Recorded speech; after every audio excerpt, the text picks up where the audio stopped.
एक बार गिद्धों का एक झुंड उड़ता उड़ता एक टापू पर जा पहुंचा। टापू समुद्र के बीचों बीच स्थित था। वहां पर ढेर सारी मछलियां, मेंढक और समुद्री जीव थे। इस प्रकार गिद्धों को वहां खाने पीने की कोई कमी नहीं थी। सबसे अच्छी बात ये थी कि वहां गिद्धों का शिकार करने वाला कोई जंगली जानवर भी नहीं था। गिद्ध वहां बहुत खुश थे। इतना आराम का जीवन उन्होंने पहले नहीं देखा था। उस झुंड में अधिकांश गिद्ध युवा थे। वे सोचने लगे कि अब जीवन भर इसी टापू पर रहना है, यहाँ से कहीं नहीं जाना, क्योंकि इतना आरामदायक जीवन कहीं नहीं मिलेगा। लेकिन उन सब के बीच में एक बूढ़ा गिद्ध भी था। वह जब युवा गिद्धों को देखता तो चिंता में पड़ जाता। वह सोचता कि यहाँ के आरामदायक जीवन का इन युवा गिद्धों पर क्या असर पड़ेगा। क्या ये वास्तविक जीवन का अर्थ समझ पाएंगे? यहाँ इनके सामने किसी भी प्रकार की चुनौती नहीं है। ऐसे में जब कभी मुसीबत इनके सामने आ गई तो ये कैसे उसका मुकाबला करेंगे? बहुत सोचने के बाद एक दिन बूढ़े गिद्ध ने सभी गिद्धों की सभा बुलाई।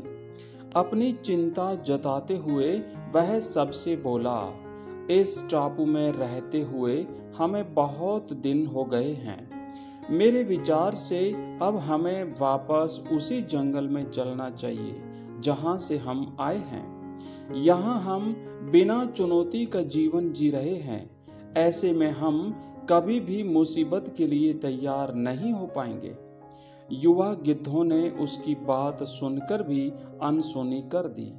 उन्हें लगा कि बढ़ती उम्र के असर से बूढ़ा गिद्ध सठिया गया है, इसलिए ऐसी बेकार की बातें कर रहा है। उन्होंने टापू की आराम की जिंदगी छोड़कर जाने से मना कर दिया। बूढ़े गिद्ध ने उन्हें समझाने की बहुत कोशिश की। तुम सब ध्यान नहीं दे रहे हो कि आराम के आदी हो जाने के कारण तुम लोग उड़ना तक भूल चुके हो। ऐसे में मुसीबत आई तो तुम क्या करोगे? मेरी बात मानो, मेरे साथ चलो। लेकिन किसी ने भी उस बूढ़े गिद्ध की बात नहीं मानी। बूढ़ा गिद्ध अकेला ही वहां से चला गया। कुछ महीने बीते। एक दिन बूढ़े गिद्ध ने टापू पर गए गिद्धों की खोज खबर लेने की सोची और उड़ता उड़ता उस टापू पर जा पहुंचा।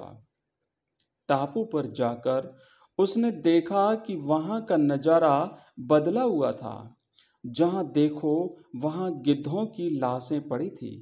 कई गिद्ध लहूलुहान और घायल पड़े थे। हैरान उस बूढ़े गिद्ध ने एक घायल गिद्ध से पूछा, ये क्या हो गया? तुम लोगों की ये हालत कैसे हुई? तब उस घायल गिद्ध ने बताया, आपके जाने के बाद हम इस टापू पर बड़े मजे की जिंदगी जी रहे थे। लेकिन एक दिन एक जहाज यहाँ आया। उस जहाज से यहाँ पर चीते छोड़े गए। शुरू में तो उन चीतों ने हमें कुछ नहीं किया, लेकिन कुछ दिनों के बाद जब उन्हें आभास हुआ कि हम उड़ना भूल चुके हैं, हमारे पंजे और नाखून इतने कमजोर पड़ गए हैं कि हम तो किसी पर हमला भी नहीं कर सकते और न ही अपना बचाव कर सकते हैं।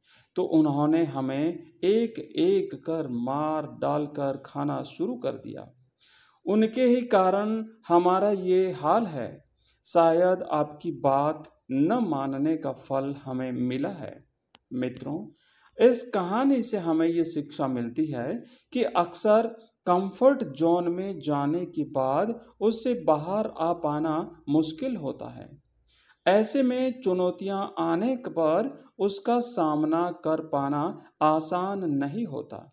इसलिए कभी भी कंफर्ट जोन में जाकर खुश न हो जाएं। खुद को हमेशा चुनौती देते रहें और मुसीबत के लिए हमेशा तैयार रहें।